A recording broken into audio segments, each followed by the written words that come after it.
Semangatnya tetap pagi dan selamatnya tetap masih selamat pagi bagi Indonesia bagian Barat dan selamat siang bagi Indonesia bagian Tengah dan Timur. Pada kesempatan hari ini saya pribadi mengucapkan selamat Hari Raya Idul Fitri bagi rekan-rekan yang merayakan. Mohon maaf lahir dan batin. Semoga di hari yang fitri ini kita mendapatkan sebuah kemenangan. Kemenangan dalam segala aspek dan segala bidang. Dan tetap jaga kesehatan dan semoga kita selalu dalam perlindungan Tuhan Yang Maha Esa. Oke? Market review dan fundamental outlook hari ini ya. Market review satu pekan ke belakang, lalu outlook satu pekan ke depan dari tanggal 17 sampai tanggal 21 Mei hari Jumat nanti ya masih didominasi oleh naiknya inflasi Amerika Serikat, penyebaran virus COVID-19 dan tensi geopolitik di Timur Tengah.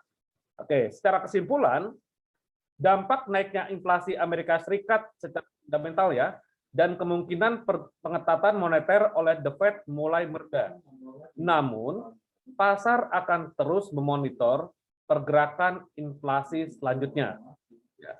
Lalu perkembangan penyebaran virus COVID-19 tetap diperhatikan investor dengan terjadinya peningkatan kasus di Asia dan di India. Namun sebaliknya, penurunan kasus di Amerika Serikat, Inggris, dan Eropa masih tergolong menurun. Lalu trader dan investor akan mencermati rilis risalah pertemuan FOMC Federal Reserve minggu ini ya, meeting minutes-nya pada minggu ini, tepatnya di hari Kamis dini hari nanti, yang akan menyimpulkan bahwa apakah masih ada rencana dovish atau hawkish, dan apakah dari dampak kenaikan inflasi ini berpedoman untuk meningkatkan tingkat suku bunga Amerika Serikat dalam target 2 tahun ke depan. Dan pasar juga masih mengkhawatirkan tentang kenaikan tensi geopolitik di Timur Tengah antara Israel dan Palestina terus diperhatikan pasar modal. Jadi secara kesimpulan, pasar saham dunia akan berpotensi fluktuatif melemah, harga emas berpotensi menanjak kembali atau melanjutkan kenaikan kembali, dan dolar Amerika pun juga berpotensi rebound. Tetapi kita perhatikan secara teknikal, apakah reboundnya itu langsung atau dolar Amerika masih ada pelemahan mencari titik supportnya untuk rebound kembali. Ya, nanti kita akan masuk ke secara teknikal. Pemaparan dalam penjelasan fundamental, ya, dolar Amerika Serikat tergelincir dalam perdagangan akhir pekan lalu karena data penjualan retail dan sentimen konsumen Amerika Serikat yang mengecewakan. Ya, penjualan retail stagnan selama April jauh di bawah prediksi 1%, dan sentimen konsumen turun ke 82,8% di bulan Mei dari 88,3% di bulan April. Lebih rendah dari prediksi 90. Ya. Data ini menimbulkan kerisauan pasar mengenai kinerja ekonomi memasuki kuartal kedua. Karena dua data ini juga mempengaruhi terhadap inflasi nanti ya. Untuk minggu ini, fokus utama Amerika Serikat adalah FOMC minutes yang akan disampaikan dirilis pada yang diharapkan dapat memberi petunjuk tambahan terkait pandangan pejabat mengenai prospek ekonomi dan arah kebijakan. Pelemahan dolar masih berpengaruh terhadap mata uang lawannya secara korelasi sangat kuat, yaitu euro dan pound sterling, yang memang ada kenaikan pada minggu lalu. Kejatuhan dolar Amerika Serikat karena data ekonomi Amerika Serikat yang buruk menjadi peluang bagi euro dan pound untuk melanjutkan rebound. Turut mendorong euro, ECB minutes minggu lalu menyebutkan para pejabat mulai melihat adanya tanda-tanda perbaikan ekonomi. Namun, notulen tersebut tidak menyinggung wacana tapering. Nah, tapering itu berarti lawannya dari stimulus. Ya, kalau stimulus itu ada kebijakan moneter, artinya mencetak uang, tetapi tapering itu dibatasi atau dibatalkan cetak uangnya atau pembatalan stimulus. Ya. Sedangkan pound sterling turut terangkat oleh stabilitas politik Inggris menyusul kemenangan Partai Konservatif. pergerakan euro minggu ini akan dipengaruhi oleh estimasi PDB dan inflasi, sedangkan pergerakan untuk mata uang pound sterling di Inggris ada data ketenaga kerjaan dan inflasi yang fokus di minggu ini ya. Oke.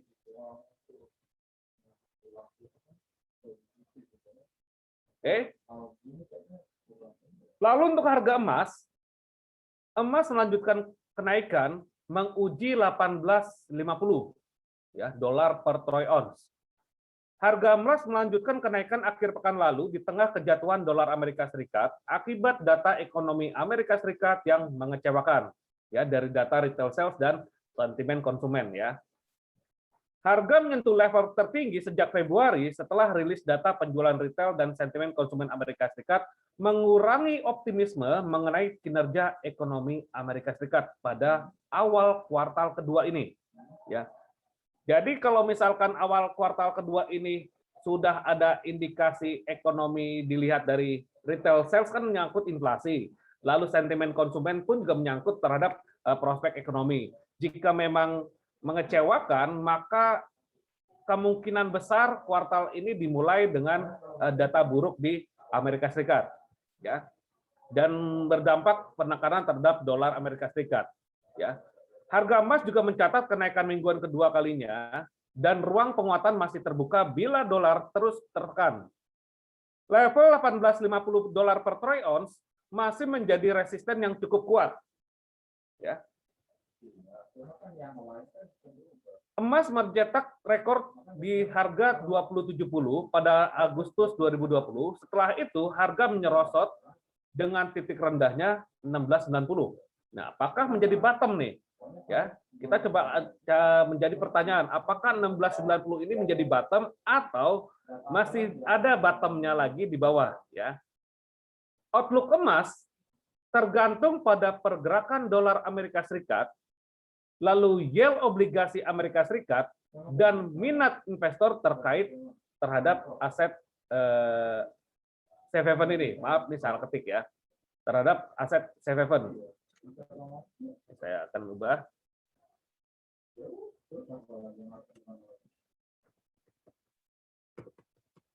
Aset safe haven berarti lindung nilai.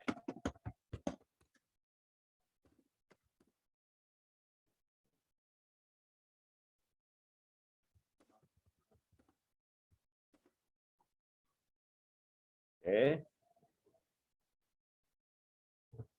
Jadi pergerakan harga emas masih didominasi oleh pergerakan indeks dolar, lalu yield obligasi, dan juga pengaruh terhadap safe haven.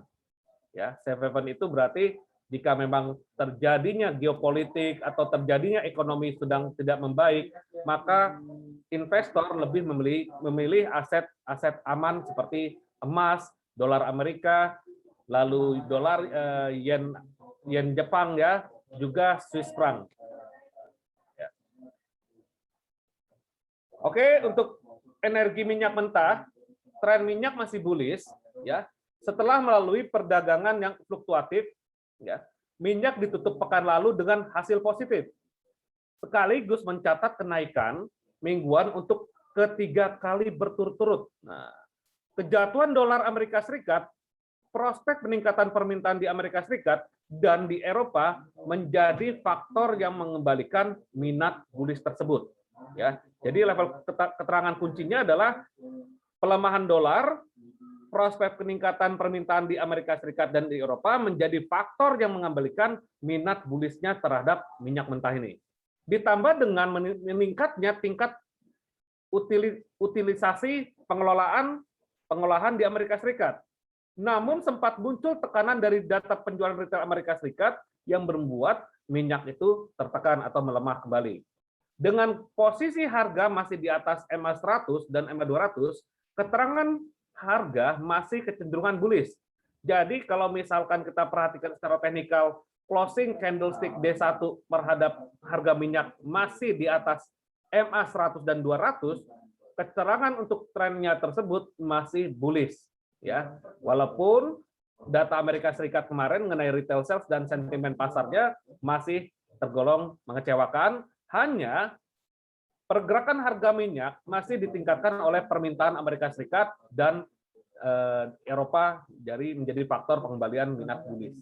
Ya, jadi pergerakan harga pun juga dari faktor supply and demand. Ya, demandnya ini pun juga masih ada daya belinya.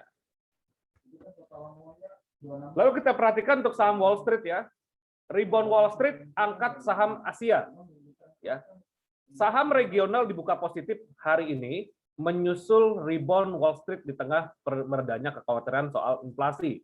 Ya. Jadi Wall Street minggu lalu ya ditutup di akhir pekan dengan hasil positif.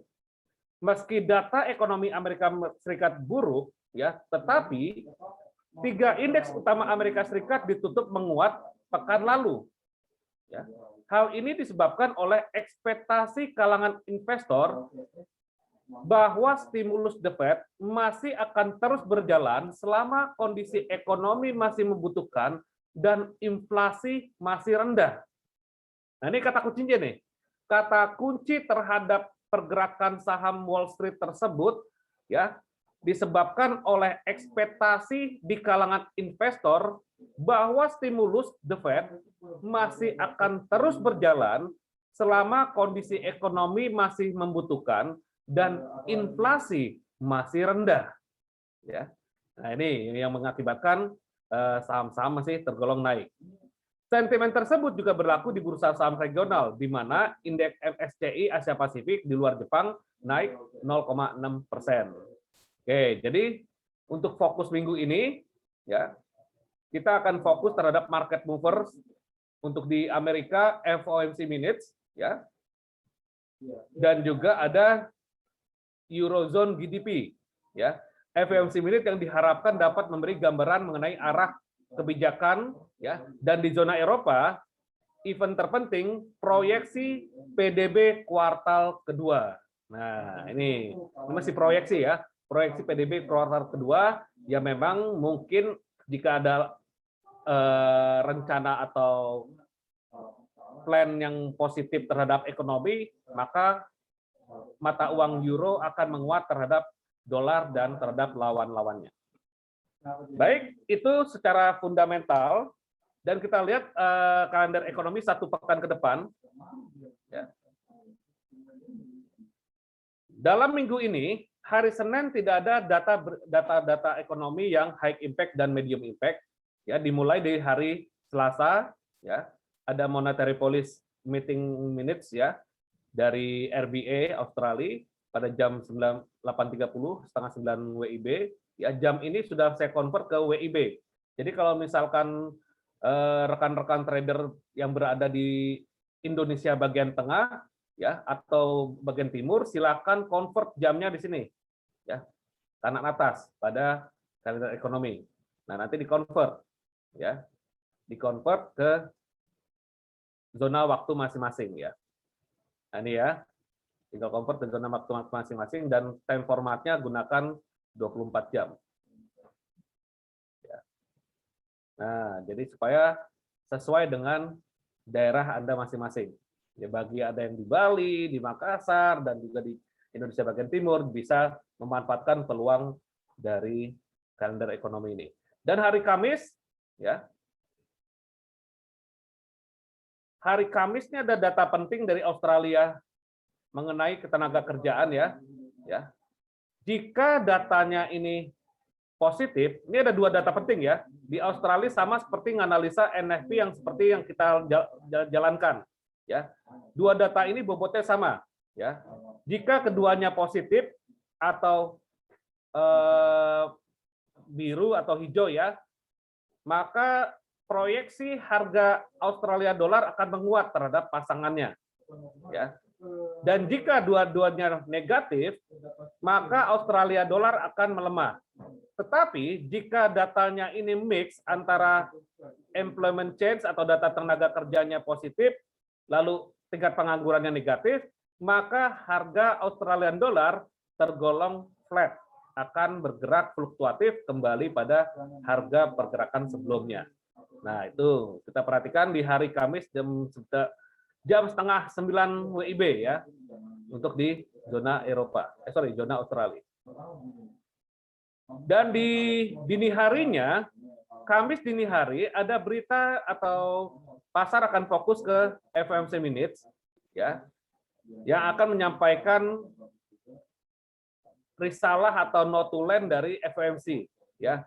Jika ada penambahan ekspektasi hawkish, maka hawkish itu rencana kenaikan suku bunga dalam waktu dekat untuk The Fed, maka berproyeksi dolar Amerika akan menguat. Tetapi sebaliknya, jika tidak ada rencana hawkish alias katanya adalah dovish, maka dolar indeks atau dolar Amerika akan melanjutkan pelemahan kembali secara teori ya.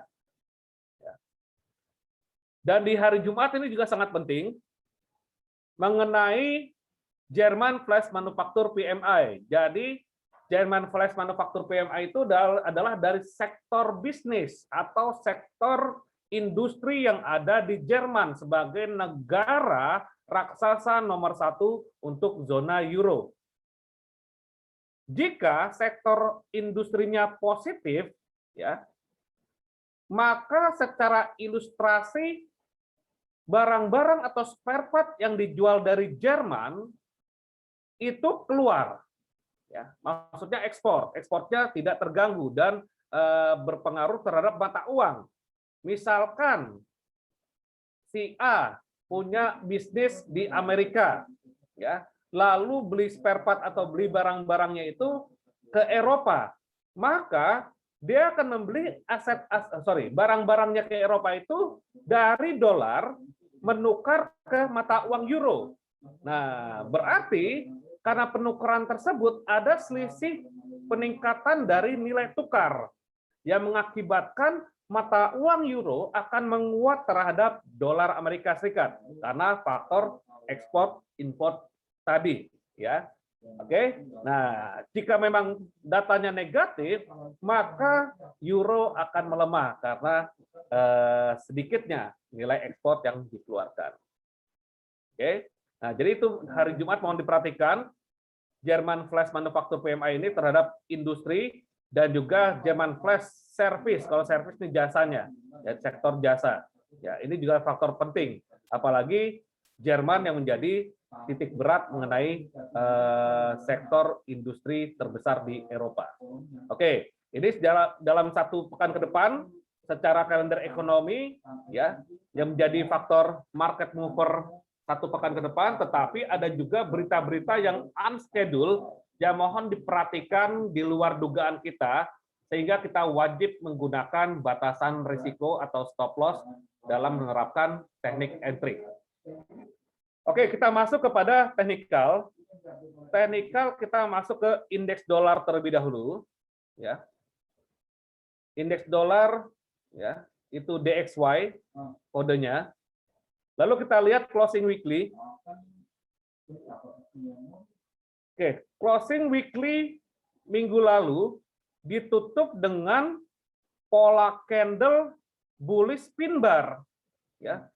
Bullish pin bar ini adalah sejenis, namanya adalah inverted hammer, ya. Inverted hammer ini adalah salah satu bullish pin bar, ya. Maka potensi pergerakan indeks dolar masih tergolong penguatan tipis, ya, walaupun dia ada bullish pin bar, penguatan tipis mungkin sampai sini nih, ya. Kita coba kerucutkan ke D1. Ya. Indeks dolar ini mempengaruhi terhadap 6 mata uang penting, ya. Yang terbesar adalah euro, yang kedua adalah Japanese yen, yang ketiga pound sterling, yang keempat Canadian dollar, kelima Swedia kron, dan keenam Swiss franc. Ya, jadi kalau misalkan indeks dolarnya menurun berarti melemah terhadap 6 mata uang tersebut, terutama terhadap euro dolar. Ya. Oke, kita perhatikan di sini. Indeks dolar, ya. Level kunci indeks dolar ini ada bullish pin bar, ya. Saya hapus ininya udah. Ini ada bullish pin bar yang menjadi area demand. Ya. Nah, area demand. Jadi kemungkinan besar kalau misalkan dia turun, mungkin batasannya sampai sini nih. Ya. Sini dan sini. Ini areanya di sini ya. Level kuncinya 90.77 sampai 89.65 sebagai level support ya. Dan di sini sebagai area membentuk pola grafik falling wedge ya, membentuk pola grafik falling wedge, tetapi secara gelombang di dalam pola ini masih dikit, masih 1, 2, 3, 4, dan mungkin akan ke sini dulu nih ya, mungkin coba ke sini dulu ya, gelombang kelima, dan dari sini coba dia tembus ya. Nah, jika sudah tembus, kemungkinan pergerakan sepekan ke depan masih di dalam pola ini, atau pola ini tergolong sideways, tetapi ada indikasi reversal karena pola ini terbentuk salah satu jenis chart pattern reversal ya, reversal pattern ya, yang akan kemungkinan besar membuat dia harga naik, tetapi selama dia masih berada di dalam pola ini masih tergolong sempit. Ya, kalau kita lihat di sini gelombangnya pun juga biasanya ada 5 gelombang ya untuk kecenderungan keseluruhan dari pola tersebut. Ini baru 1, 2, 3, 4, dan kemungkinan ke sini 5 ya. Dan 5 gelombang ini berarti mendorong indeks dolar turun ya secara teknikal. Karena di sini pun juga ada support yang berpotensi menahan ya. Nah, saya rapikan deh nih. Support yang berpotensi menahan. Nah, jika indeks dolar masih tergolong melemah, maka lawan beratnya adalah euro. Kita lihat. Euro closing candle weekly sebaliknya dengan indeks dolar. Indeks dolar weekly-nya ada inverted hammer. Euro closing weekly-nya ada hanging man. Ya, mohon yang sudah belajar price action pola candle, ini ada hanging man. Ya, dan di mana resisten di atasnya itu ada di 1.22416 sampai ke 1.23528 sebagai resisten puncaknya. Dan supportnya, level kunci supportnya di 1.19858 ya sebagai level kunci support. Kita masuk ke D1 ya, kita kerucutkan. Coba di weekly gimana? Weekly level kunci ini ya. Ini resisten jadi support ya. Ini juga bullish engulfing, ini ada candle kejepit, ada mother bar inside bar, dan ini juga membentuk reversal candle nih. Ya. Jadi kemungkinan besar akan berpotensi ke sini, tetapi kenaikannya itu tidak langsung linear. Kita masuk ke D1 ya. Oke, level kunci ini kita buat ya. Oke, jadi analisa teknikal ini ambil sisi edukasinya dalam penerapan analisa teknikal tidak langsung ke time frame kecil. Kita gunakan dari time frame yang terbesar. Kalau closing candle mingguan ini kita mulai atau kita tradingnya di hari Senin, berarti kita lihat dulu closing mingguan atau weekly. Kalau kita trading di awal bulan, kita lihat dulu closing candle di monthly. Tetapi kalau kita tradingnya di hari Selasa sampai hari Jumat, mungkin bisa cukup di closing D1 sebagai kesimpulan ya arah atau outlook yang kita ambil kesimpulan tersebut. Oke. Lalu setelah itu kita cari support resistennya. Nah, support resisten kita menggunakan support resisten yang klasik ya, di mana level kunci high low-nya ini menjadi patokan ya. Oke. Ini high, ini low ya. Ini ada resisten become support, artinya ini area keseimbangannya tetapi menjadi support yang kuat di sini. Dan ini resisten ada bearish pin bar di sini menjadi batasan resisten. Pergerakan harga euro ya masih di tengah-tengah antara resisten dan support. Nah, ini range atau pergerakan rentang harga sepekan ke depan. Nah, berarti kecenderungan harga akan selalu menguji support resisten. Sekali lagi, definisi uji adalah mendekati, menyentuh, dan menembus. Nah, ini harga coba mendekati resisten ini, tetapi resisten terdekatnya di sini kan, untuk euro. Dan bentuk pola candle-nya adalah salah satu pola candle morning star, di mana satu tower ini, tower turun dan tower naik, di tengah-tengahnya ada pin bar atau ada hanging man lah ya. Sorry, bukan hanging man, ini spinning top. Ya, spinning, bukan spinning top, ini spinning. Salah satu spinning bullish ya, karena biru ya. Dan ini kita perhatikan ada garis biru, dapatnya dari mana? Mundur ke H4. Nah, nanti kita level entry-nya nggak di D1. Itu namanya top down analysis atau top down approach, dari time frame besar ke time frame kecil. Yang kita cari adalah support resisten kuatnya. Oke, di H4 ini ada area keseimbangan juga ya. Ini konsolidasi yang saya lihat membentuk pola diamond atau diamond reversal ya. Dia berada di bawah ya. Dan ini akan berpotensi diuji. Dan di H4 ada bearish engulfing ya. Yang akan kemungkinan harga akan turun. Oke, resisten ini kita ambil tengah-tengah sini. Oke, kita langsung kerucut ke H1. H1 kita ambil area keseimbangannya ini, ya, resisten yang berhasil tembus, maka dia menjadi support. Oke, lalu kita ambil kesimpulan untuk time frame H1 ini sebagai daily, ya. Resisten yang atas kita jadi patokan, ya, ini sebagai target, ini sebagai key level selanjutnya. Level kunci satu hari ini berarti antara 1.2099 sampai ke 1.21806. Ini level kunci harian untuk euro. Nah, setelah itu teman-teman trader bisa ngambil kesimpulan ini sebagai support kuat ya. Dan support kuat ini menjadi peluang entry kita. Apakah di sini sebagai support kuat? Oke, kita minta bantuan dari Fibonacci retracement sebagai pendukung. Ya, satu rally atas ini, satu rally naik ini sebagai kesempatan kita narik Fibonacci-nya. Nah, di sini kita lihat setelah kita tarik Fibonacci retracement dari bawah ke atas atau satu rally naik ini ya, di sini ada level yang bersamaan atau confluence level. Ada 50% Fibonacci atau keseimbangan ya, keseimbangan dari pergerakan rally-nya. Ibaratnya kalau seperti orang Tionghoa bilang itu yin yang ya, keseimbangan dari pergerakan kehidupan ya. Nah, di sini ada 50% Fibonacci di 1.21006 dan di sini ada moving average 200 EMA ya. EMA 200, exponential moving average 200, dan di sini area keseimbangan nih, ya, yang garis biru ini antara level yang bawah, ya, dan yang atas. Nah, ini kan resisten become support, ya. Nah, ini resisten ini akan menjadi support, ya, resisten ini akan menjadi support. Jadi ada dua kemungkinan. Jika memang kita agak konservatif, bisa ambil peluang di sini.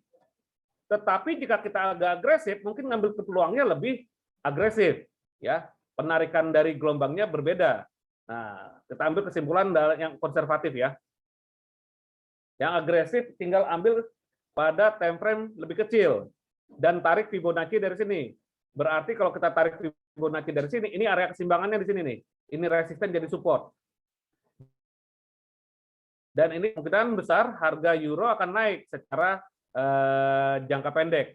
Tetapi untuk konservatifnya kita masuk ke H1 ya, ini tergolong daily trade juga atau trading harian. Harga kemungkinan besar ke sini ya. Ada pelemahan ke sini dan akan berpotensi naik ke atas ini. Dan bisa juga harga akan turun ke sini ya. Ini ada area demand selanjutnya, ada pola ini ya. Nah, ini area demand selanjutnya. H1 warna biru ya. Kalau D1 warna hijau. Dan kenaikannya pun juga terbatas kemungkinan sampai sini. Ya, atau sampai sini ya. Oke. Tetapi batasan resiko yang ideal jika kita ambil kesempatan buy di sini, ya, stop loss-nya itu di bawah ini nih. Ini perhatikan. Nah, di bawah ini nih. Ini ada satu konsolidasi, ya. Ada low ini sebagai stop loss jika kita buy di sini, ya. Targetnya ke sini atau ke sini, ya. Dan jika kita buy di sini, stop loss-nya itu idealnya di bawah ini, ya. Di bawah ini atau di bawah ini. Targetnya bisa ke sini atau ke sini sebagai target minimum, ya. Tetapi jika rekan-rekan ingin memanfaatkan koreksi turun, silakan manfaatkan koreksi turunnya itu dari breakout-nya harga ini, ya. Ini coba naik, tetapi ya, tapi kenaikannya ini kelihatan terbatas nih.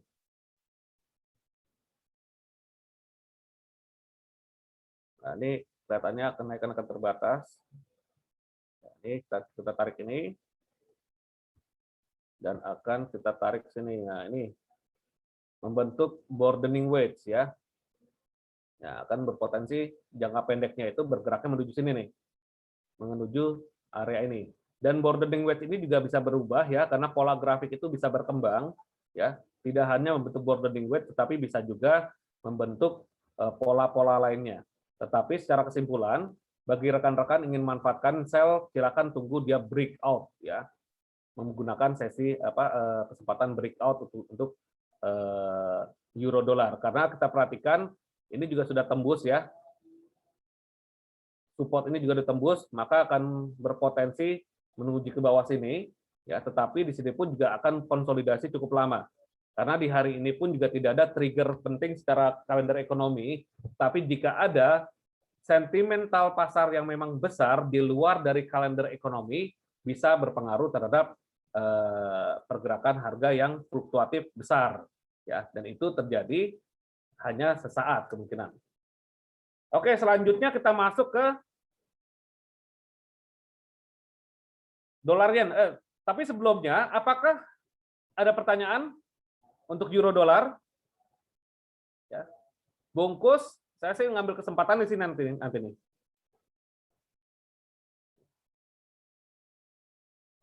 Ya. Saya akan ambil kesempatan buy limit di sini.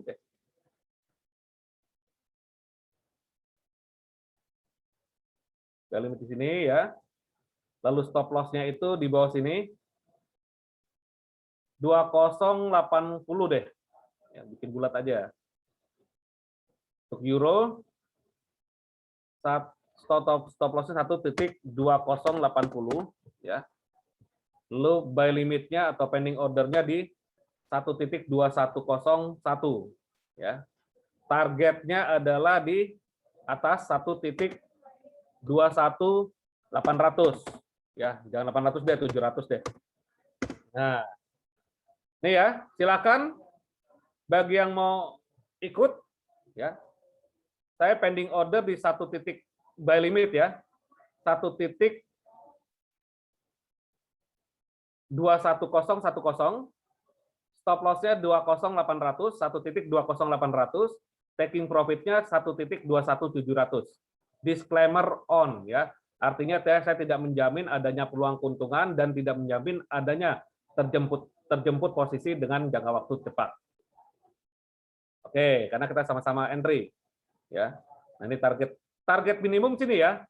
Target minimum di 1.20400 atau 1.20300. Target minimum, di mana ada target minimum dan target maksimum. Ya, jika tidak kuat menembus ke atas untuk harian trading, maka biarkan kita close posisi atau memang taking profit terlebih dahulu dan menyelamatkan aset kita. Oke? Bungkus? Bungkus, Coach. Bungkus, mantap. Masuk ke, kalau kemarin kita market review-nya market nggak bergerak, ya, jadi nggak bisa entry hari Minggu. Cool, Coach. Oke. Kita masuk ke GU, ya.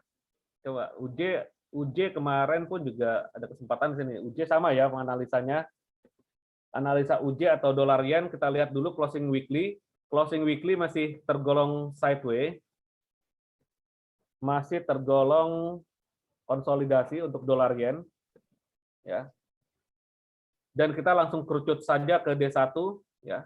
Ini kita buat sebagai level kunci. D1 warnanya itu hijau. Nah, ini level kuncinya.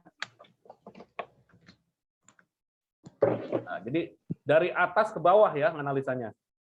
Level kunci 108.323 sebagai support dan 109.709 sebagai resisten ya. Ini deh.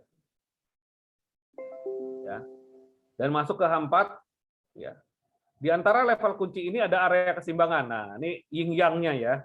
Ini area keseimbangan, resisten become support, baku hantam di sini ya. Buyer, seller menang, di sini buyer menang, maka di sini area keseimbangannya 109.035. Kalau kita tarik dengan Fibonacci di sini, satu rally ini, maka di sini is the magic 50% Fibonacci. Ya. Keseimbangan di sini. Maka bisa ada kemungkinan besar harga akan menguji ke sini lagi ya. Untuk dia kembali lagi naik. Nah, dan plan selanjutnya, jika dia tembus area keseimbangan ini, dia akan diuji di bawah sini. Maka di sini kita sebut namanya demand area. Nah, ya. Jadi kalau misalkan dia tembus, bisa manfaatkan turun, ya. Dan juga bisa saja dia kembali lagi naik. Oke, untuk untuk pound sterling seperti itu. Dolar yen ya, nih ya. Dolar yen seperti itu. Jadi bisa ada kemungkinan besar dia coba menguji ke sini lagi, tapi dia ada bounce. Mohon perhatikan lagi price action-nya di sini ya. Price action di sini jika ada kemungkinan dia naik ya. Tapi kalau kita ambil kesimpulan D1 ya. Nah, ini jadi peluang nih. Nah, ini juga jadi tonggak utama nih D1 nih. Ya. D1 kita tarik dulu. Nah, ini tarikan D1 ya, trend line. Ini ke sini. Ini ke sini ya. Dan kalau kita mundur ke H4, maka area inilah yang jadi pilihan. Nah, ini ya. Ini kan area demand-nya nih ya. Nah, magic ya. Jadi bisa Anda ambil peluang buy di sini atau di sini. Di mana ini masih rentang harga mingguan ya, antara 109.756 sampai 108.323. Dan ini keseimbangannya bisa ambil peluang buy di sini atau di sini ya. Masing-masing punya risk profile masing-masing yang berbeda-beda ya. Oke, untuk GU banyak nih GU sama apa namanya Aussie peluang. Nah, GBP USD karena faktor fundamental positif dari hasil pemilu kemarin ya, dan ini mengakibatkan mata uang Inggris menguat ya. Dan level kuncinya adalah, ini saya hapus dulu. Level kuncinya masih di area ini warna kuning karena closing weekly-nya itu bullish ya. Ini level kunci mingguan 1.42370 sampai ke 36647. Nah, kita kerucut ke D1 bahwa ini area keseimbangannya di sini nih. Antara ini dan ini. Karena ini saya hubungkan trend line ketemu di sini nih. Jadi area keseimbangannya 1.39141 sampai ke 1.40 angka bulat. Karena ini resisten menjadi support ya. Nah, jadi ada dua pilihan, masuk lagi ke H1. Ya. Kita bisa narik Fibonacci retracement di sini. Kita di H4, di H4 atau di H1. Nah, kita tarik Fibo dari sini, satu rally ini ke atas. Ini ya, ini satu rally ya. Ini satu rally dari bawah ke atas ini ya. Ketemu Fibonacci 50%-nya di sini. 50%-nya di sini. Jadi ada kemungkinan besar harga coba menguji ke sini, ya, dan coba retest ke atas ini. Ini juga jadi resisten kuat. Mohon perhatikan nih. Ini support Iya. become resisten, ya. Ini juga kuat. Kalau kita tarik trend line ini juga jadi pengaruh. Ya. Jadi kemungkinan besar harga coba menguji ke bawah.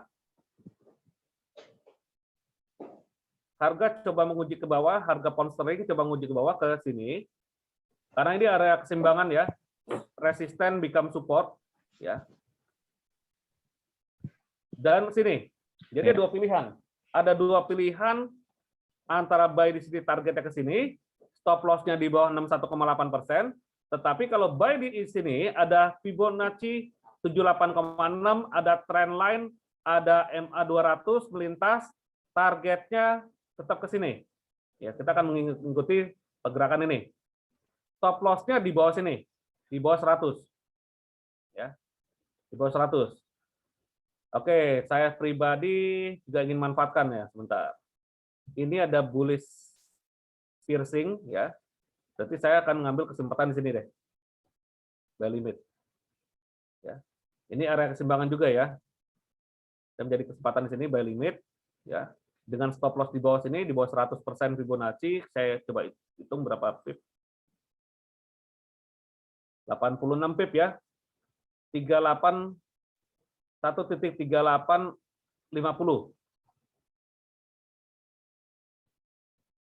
1.38 bulat lah 50. Targetnya tersebut ke 1.40 470. Nah, ini deh sini. Nah, sini deh. Ya, targetnya. Nah, tapi jika Anda ingin buy limit di sini boleh saja, atau memanfaatkan sell juga boleh saja. Kalau sell stop loss-nya di atas ini nih, ya, di atas dari bearish engulfing ini, ya, stop loss-nya di atas ini. Kalau misalkan Anda ambil posisi sell, ya, karena kalau kita ambil ke posisi sell di sini kita perhatikan ini juga area keseimbangan, ya. Kalau kita tarik Fibonacci atas dari ke bawah, maka ini 61,8%, ya. Jadi ini ada peluang harga pound sterling akan turun dulu, ya, atau bisa dibilang taking profit, ya. Taking profit pasar kita manfaatkan untuk ambil posisi sell. Karena ini kita perhatikan di H1 yang time frame lebih kecil, ya. Kita tarik Fibonacci-nya ini, ya. Sorry, ini di H4 tadi ya.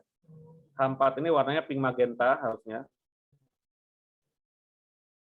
Supaya tidak samar ya. Oke, ini H4, Fibonacci-nya ya 50% di sini. Kalau di H1 di gelombangnya turun. Ya. Gelombangnya turun H1. Berarti kita bisa menarik Fibonacci-nya dari atas ke bawah untuk memanfaatkan retracement sell. Nah, retracement sell-nya di sini. Kita ganti warnanya biru. Ya. Warna biru sini ya. Dan ini level Fibonacci 61,8% di sini. Jadi bisa saja rekan-rekan yang ingin manfaatkan sell, silakan sell di area ini, lalu targetnya di sini. Jangan lupa stop loss-nya di atas 78,6. 4130 lah di atas ini. Untuk stop loss sell. Targetnya ke sini ya. Tapi saya pribadi mengambil posisi buy. Kenapa? Follow the trend. Ya, bagi Anda yang ingin memanfaatkan sell, boleh-boleh saja. Jangan lupa, sell-nya di resisten, lalu gunakan stop loss. Karena anginnya ini mesti angin naik atau angin bullish. Ya, tetapi jika ingin manfaatkan buy limit atau manfaatkan beli, ada dua pilihan. Bisa buy di sini, bisa buy di sini. Ada dua pilihan. Oke. Ya, bungkus. Kita masuk ke Australian dollar. Nah, Australian dollar. Nanti kita terakhir emas dan crude oil ya. Dapat dulu analisa minggu lalunya.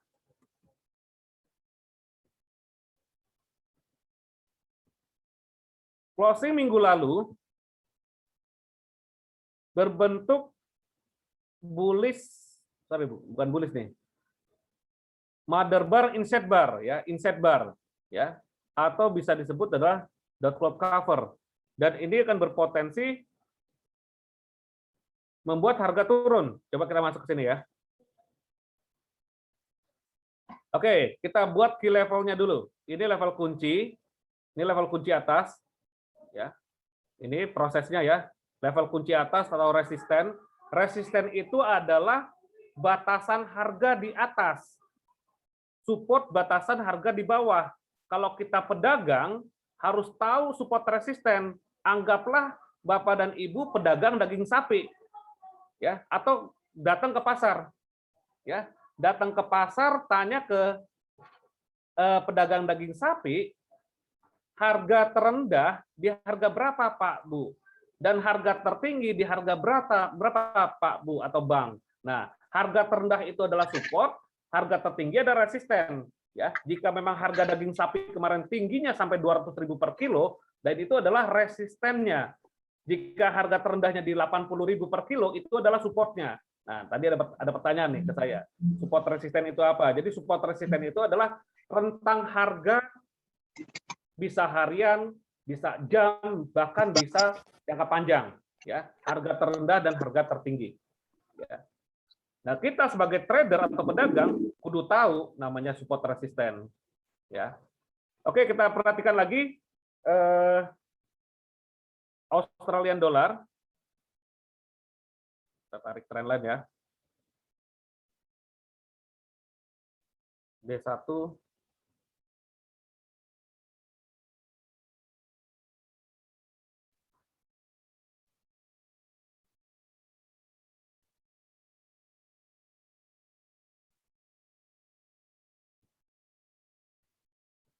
Oke, ini level kunci yang dekat ya.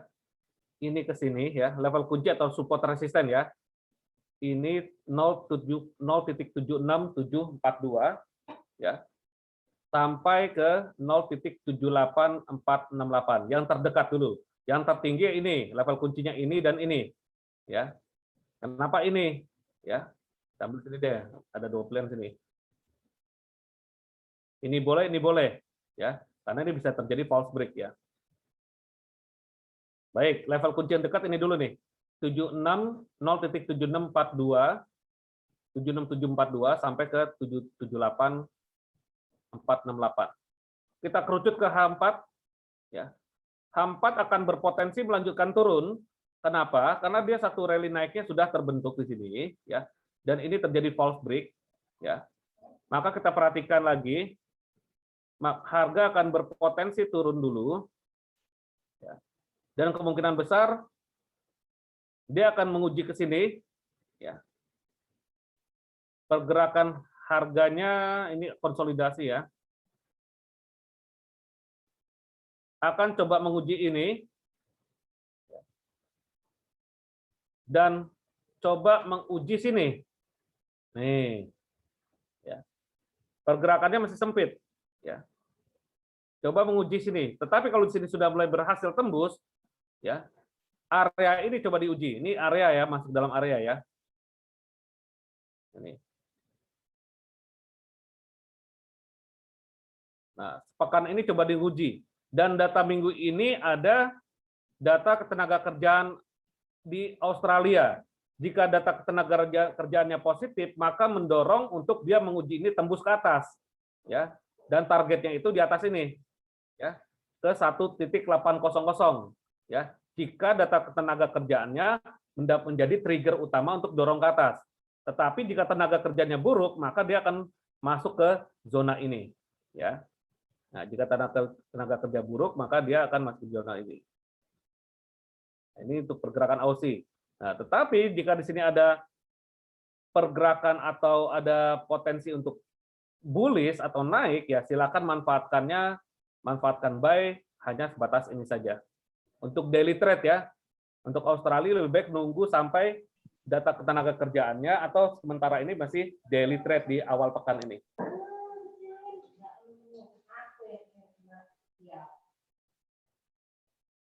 Oke, kurang lebih New Zealand juga sama. New Zealand ini hasil analisa minggu lalu ya. Prediksi di sini naik. Ya, sementara ini masih rentangnya sama New Zealand. Oke, kita kerucut ke XAU USD. Ya. XAU USD, ini saya hapus dulu analisa kemarin. Hari Minggu kemarin ini.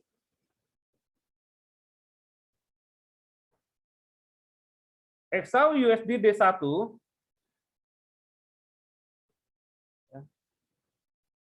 closing weekly masih bullish ya. Kita lihat weekly-nya masih bullish ya. Dan bullish-nya ini tertahan, kelihatannya terbatas sampai sini nih. Ini ada channel bendera, hati-hati. Jika channel bendera ini tertahan atau menjadi resisten kuat, maka harga akan turun.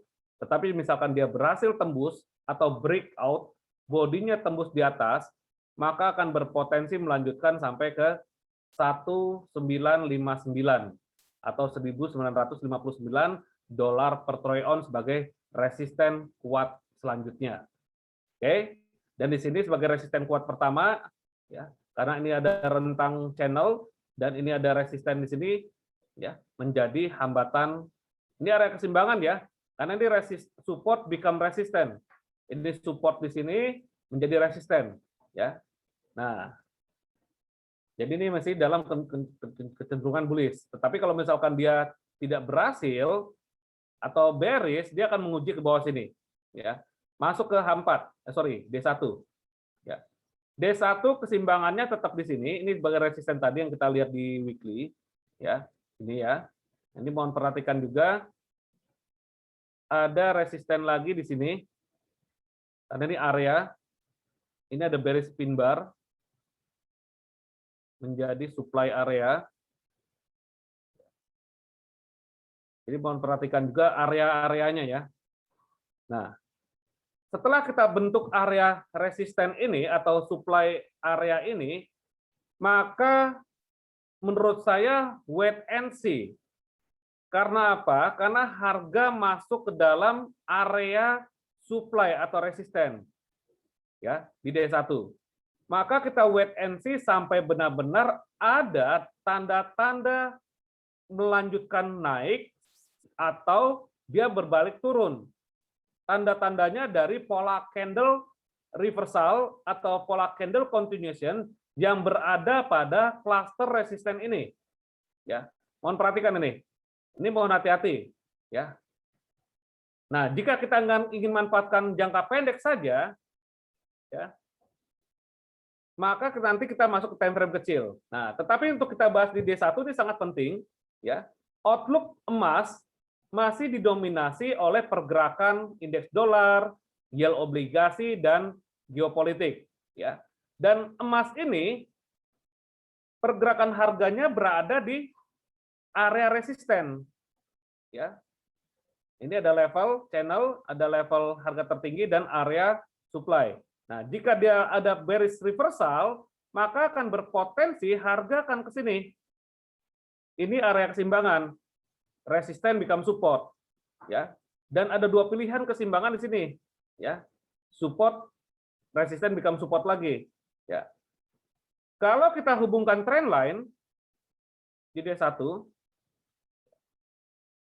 ini juga kita bisa jadi patokan untuk kita entry harian, ya. Oke. Nah, ini level kuncinya nih. 1854 atau 1850-an lah ini ya, area ini ya, sampai 1860-an ya, sampai ke 1800 ini level kuncinya. Oke. Jadi pergerakan harga emas ini masih wait and see sampai benar-benar dia apakah dia tembus resisten atau justru dia berbalik dengan adanya tanda-tanda reversal atau continue candle pada area ini ya di D1. Ya, dibuat garis aja nggak apa-apa. Nah, dibentuk seperti ini supaya kita mengetahui ini area resisten. Kalau kita beli di atas, dikhawatirkan kita beli di pucuk, dikhawatirkan nanti dia turun ke bawah, kita hilang kesempatan untuk entry kembali.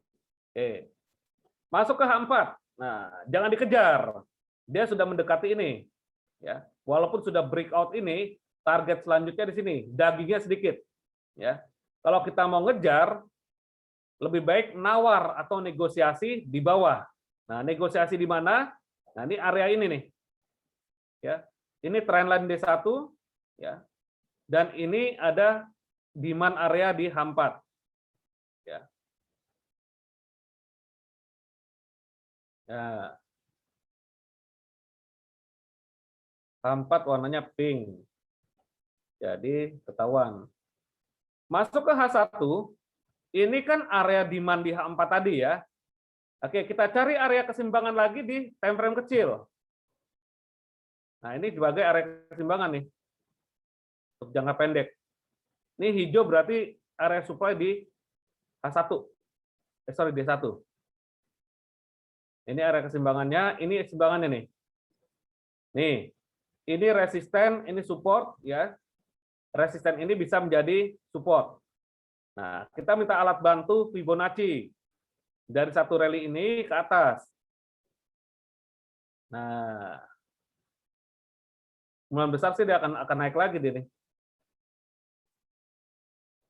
Nah, tetapi kalau di sini ada pola reversal turun ya, maka harga akan menguji ke sini ya. Dan sini ya.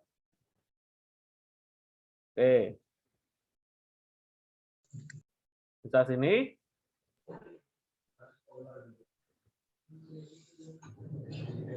Daily trade ya. Outlook-nya masih wait and see. Tapi untuk jangka pendeknya masih kita bisa manfaatkan dua arah ya. Bisa sell saat dia turun, saat dia ada pola reversal di H4 atau di D1 ya. Tetapi bisa buy kembali mungkin di sini atau di sini.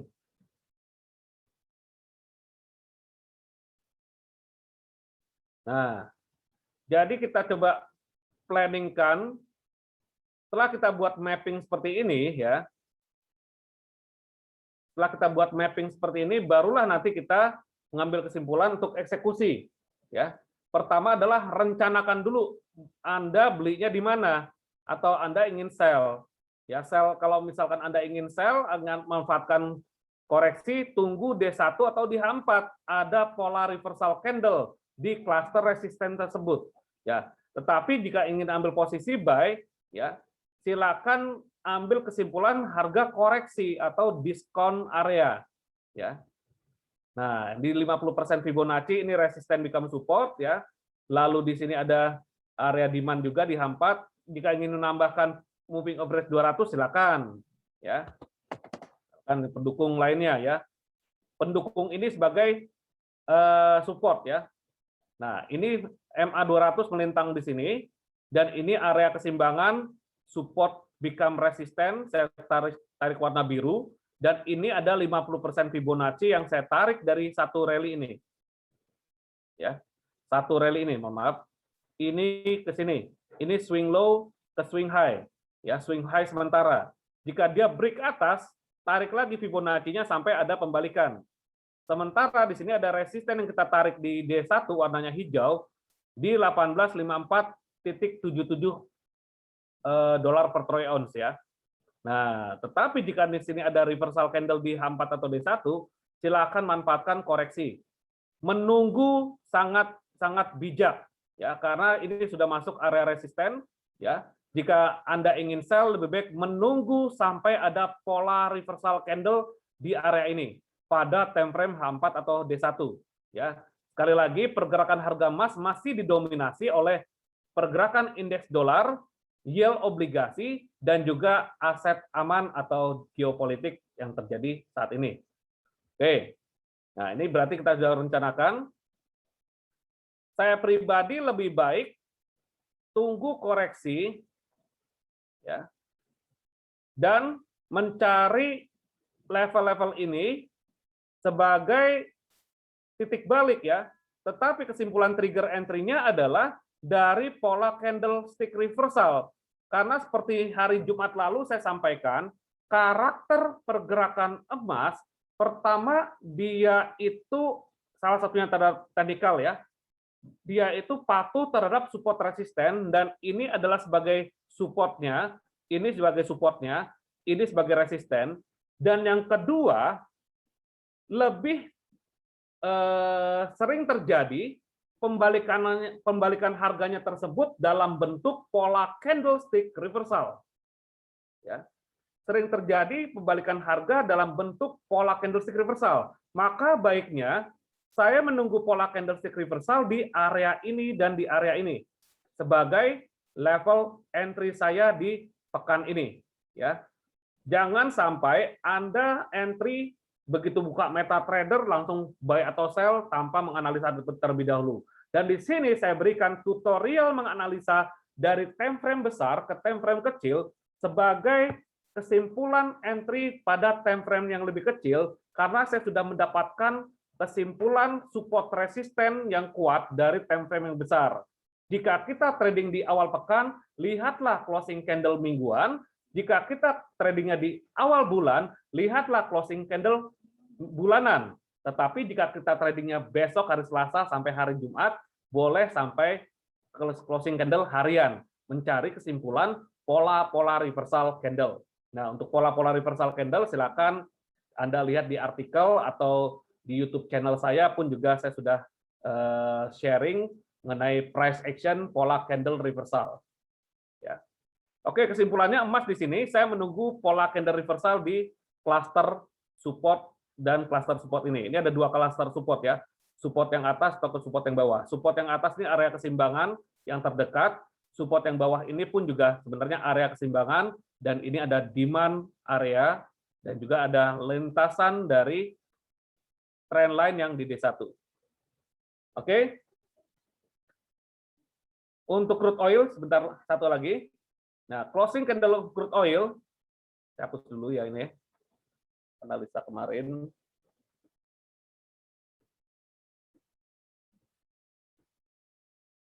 Closing candle mingguan hari Minggu kemarin atau sepekan kemarin ya, masih tergolong bullish, tapi kenaikannya ini terbatas. Coba menguji lagi ke 66 sampai 67 ya. Ya, kita kerucut ke D1. D1 bentar. Ya. Ini ada bullish piercing ya. Ini support become resistant ya. Dan ini ada trend line D1 yang saya hubungkan antara ini ke sini ya. Nah, mencari support resistennya sederhana saja menggunakan trend line atau horizontal line ya. Ini ke sini dan melintas di sini. Dan ini ada bullish pin bar ya. Bullish pin bar ini menandakan bahwa ini area demand ya. Area demand di D1 saya bikin warna hijau. Nah, setelah dapat area demand di sini, ini adalah cluster support atau untuk area beli ya. Setelah itu kita masuk ke time frame lebih kecil ya. Ini juga demand ini, bottom yang sama ya. Bottom yang sama di sini. Jadi bisa saja harga dia turun ya, akan tertahan di sini atau di sini, ini area ya. Karena area ini warna hijau ini bisa saja dia turun sampai sini atau bisa saja dia turun sampai sini aja ya. Di atasnya warna hijau atau di bawahnya warna hijau. Nah, hijau ini terbentuk dari bullish pin bar sini nih. Perhatikan nih, ada hammer. Walaupun hammernya warna merah tapi dia menghasilkan kenaikan. Nah, bullish pin bar ini menjadi area demand saya. Berarti level kunci untuk crude oil masih di harga $66 per barel, $66.74 per barel, sampai harga $60.67 per barel. Dan untuk area buy di sini, ya, tetapi hati-hati yang ingin sell, ya, karena anginnya masih bullish, ya, berarti kita lebih baik mengacu pada area beli. Nah, oke, lanjut ke H4, sorry.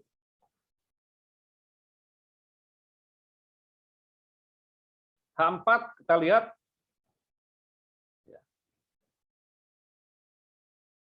ini terdekat nih ya. Jadi bisa ambil kemungkinan besar harga akan melanjutkan naik kembali ya. jika terjadi breakout, ini kan satu area konsolidasi, ya. Jika dia terjadi breakout, berarti dorongan tenaga belinya itu sangat kuat, ya. Karena tenaga belinya itu berangkat dari sini, ya. Tenaga buy-nya itu berangkat dari sini. Ini ada pola candle kejepit, ya. Mother bar, inside bar, dia lanjut naik lagi. Maka jika dia breakout, target yang diuji adalah yang terdekat di 6674, ya. Dan jika dia koreksi turun ke bawah, mungkin kecepatan buy-nya itu kita ambil kesimpulan di area ini, ya, di garis hijau ini, atau kita buat suatu area. Ini area. Ini H4 ya, H4 itu pink magenta warnanya, jadi bisa dicirikan. Nah, berarti tinggal tunggu breakout ke atas, lalu targetnya ke sini, atau koreksi ke bawah sini, atau ke sini. Ya, ada dua pilihan. Nah, nunggu breakout boleh, target ke situ. Nah, kurang lebih naik ya. Nah, sini. Nah, stop loss-nya jangan lupa kalau misalkan buy saat breakout di bawah sini nih, di bawah low-nya ini untuk buy di atas. Tetapi kalau stop loss di sini, ambil market struktur pada swing low, swing high. Ini stop loss-nya. Dan kalau misalkan stop buy-nya di sini, stop loss-nya di sini, ya. Jika buy-nya di sini, stop loss-nya mencari pola candle lagi nanti di sini. Oke, jadi kalau buy di sini, stop loss-nya di sini. Kasih spare 5-10 pip antara harga terendah ini. Oke, ini untuk pergerakan crude oil. Oke, sebelum saya tutup, apakah ada pertanyaan?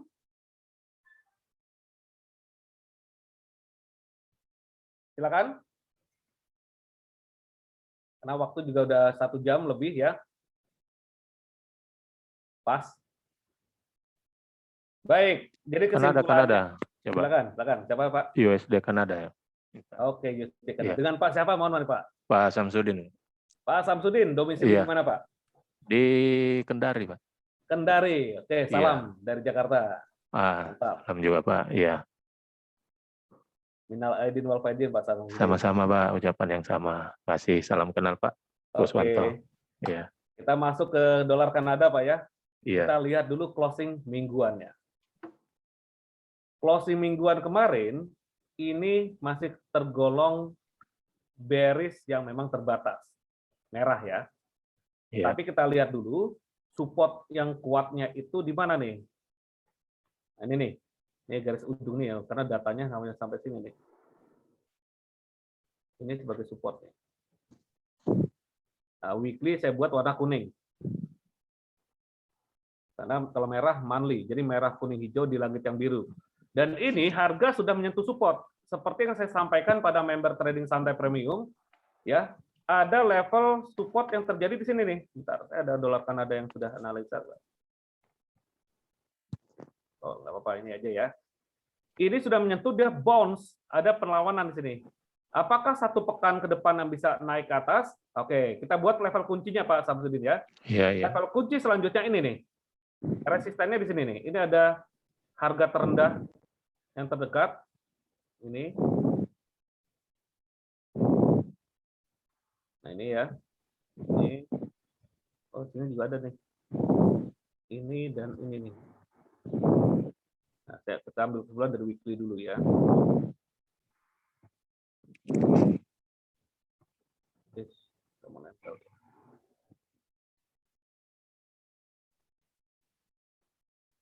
Ya, nih ya. Ini harga terendah ini menjadi hambatan-hambatan atau harga coba menguji ke level ini. Kita masuk ke D1. D1 masih kecenderungan rentang harga bergerak antara 1.20501 sampai ke 1.22431. Bahkan bisa sampai 1.23780. Lalu pergerakan harga selanjutnya kemana? Kan gitu pertanyaannya Pak ya. Iya. Oke, ini ada bullish pin bar. Ya, kemungkinan besar ini bisa menjadi bottom-nya. Ya, atau dasar dari harga karena tanda-tanda dari pola candle. Nah, pola candle ini terjadi karena buyernya sudah mulai masuk, ya. Buyer sudah mulai masuk di sini, ya. Dan ini sebagai batasan resiko jika ada pembelian di area ini. Ini batasan resikonya di kurang lebih 5-10 pip, kasih spare ke bawahnya, kasih spare untuk swing low, ya. Target naiknya ke sini, ya. Ini diuji sampai sini. Oke, lalu kita minta bantuan alat bantu Fibonacci retracement mencari keseimbangan harga atau 50% Fibonacci sebagai area keseimbangan. Ternyata 50%-nya di sini nih, Pak. To the pip. Ya. Di 1.23490 bersamaan dengan support become resistant. Yang tadinya harga terendah menjadi harga tertinggi, ya, menjadi yang tadinya lantai menjadi platform atas, ya. Dan ini akan diuji harga selanjutnya, ya. Tetapi perjuangan menuju ke sana harus melewati 1.22431, ya. Kalau saya perhatikan jika harga minyaknya turun, ya, atau koreksi, ya, bisa saja dolar Kanada akan naik karena Kanada dolar salah satu mata uang berbasis komoditi minyak. Ya, jika minyaknya turun, maka dolar Kanadanya akan naik, dan sebaliknya, jika minyaknya naik, maka dolar Kanada akan turun.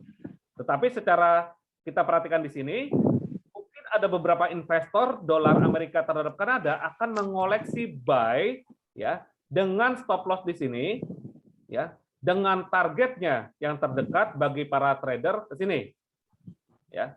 Target jangka panjangnya untuk para investor mungkin akan menguji ke level ini. Nih, sini ya. Karena di sini ada satu support, resisten kuat. Ini analisa ini pada kelas-kelas saya nanti akan terbiasa ya, akan ada saya sampaikan. Oke, setelah kita kasih gambaran support resisten atau area keseimbangan di sini, maka kita bisa mengambil kesimpulan sekarang masih boleh buy, mungkin akan menguji sampai sini nih, ya. Nah, masuk ke H4, ya. Dan di sini ada area keseimbangan lagi di H4 bersamaan dengan moving average, ya. Nah, sini Pak. Nah, kemungkinan besar dolar Kanada akan naik menguji sini, Pak, ke 1.23490, ya, dengan dorongan kuat buy setelah dia tembus 1.21886 nih.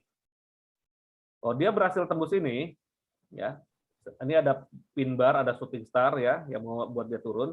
Tapi di sini ada bullish pin bar, ya. Jika dia berhasil tembus ini, maka dia akan menguji ke sini, ya. Jadi bagi yang ingin buy, boleh buy dengan stop loss-nya di bawah sini, ya. Atau buy-nya itu mundur lagi ke bawah mencari harga lebih murah kembali, ya. Harga lebih murah kembali, silakan untuk mencari koreksi-koreksinya, ya. Berarti koreksinya bisa di sini, ya. Untuk mencari peluang buy kembali supaya resikonya tidak terlalu besar. Karena jika kita buy di sini, stop loss-nya di bawah sini nih, boleh nih. Ya. Atau kita menunggu buy di sini kembali untuk mencari peluang stop loss atau resiko yang tidak terlalu besar. Nah, berarti akan menguji sini Pak ya. Untuk daily trade buy di sini targetnya ke sini. Untuk trading jangka panjang atau jangka menengah boleh buy yang tadi di garis biru ini, targetnya ke sini dengan stop loss-nya di bawah sini. Ya, kalau kita ukur planningkan di sini, buy di sini, targetnya 200 pip, stop loss-nya di bawah sini ada 76 pip. Nah, berarti rencana trading kita sudah terstruktur berdasarkan analisa, risk management, dan gunakan lot sesuai dengan money management yang ideal. Nah, itu menghindari bisnis ini tidak berbahaya. Nah, tahapan-tahapannya atau SOP-nya sudah tergolong aman, seperti itu, Pak. Jadi seperti itu, Pak Samsul. Iya, ya Pak. Baik. Oke. Makasih, Pak. Oke, sama-sama. Semoga Iya. selamat sampai tujuan dalam trading, Pak ya. Iya. Makasih, Pak. Oke, jadi kemungkinan besar dolar Kanada masih ada potensi naik. Oke, ini ada pertanyaan lagi nih, sebentar saya belum balas. Pertanyaan lewat chat. Jeffrey Satya, Pak Jeffrey apa bro nih? Minimum deposit GK Invest berapa Pak Kus? Waduh, itu silahkan menghubungi sales GK Invest ya. Minimum buka akun biasanya 2 juta ya. Tetapi untuk trading ya atau untuk kita melakukan tahapan awal, kalau menurut saya gunakanlah dana nganggur. Satu, dana nganggur atau dana yang tidak digunakan dalam waktu dekat. Dan gunakan dari dana nganggur tersebut ya kurang lebih 30% sampai 50% ya untuk Anda memulai trading. Sebelum itu latihan dulu atau melatih di demo akun atau melewat YouTube bisa atau belajar trading langsung juga bisa ya, tetapi fondasinya sudah ada. Nah, setelah fondasi sudah ada dan ilmu pengetahuan dalam trading sudah Anda miliki, barulah buka akun atau soft launching dengan minimum dari dana nganggur Anda, gunakan 30% sampai 50% dari dana nganggur tersebut. Karena bicara minimum buka akun di broker itu bervariatif, hanya untuk kita memulai bisnis atau soft launching dalam bisnis, gunakan sesuai dengan risk profile masing-masing. Oke, itu aja dari saya. Terima kasih. Mohon maaf jika ada kata-kata yang nggak berkenan, dan mungkin saya akan kirim ini ya, materi saya akan kirim di sini. Ya, bentar saya kirim dulu materi tadi, morning briefing tadi ya. Pekan ke depan. Morning briefing tanggal 17.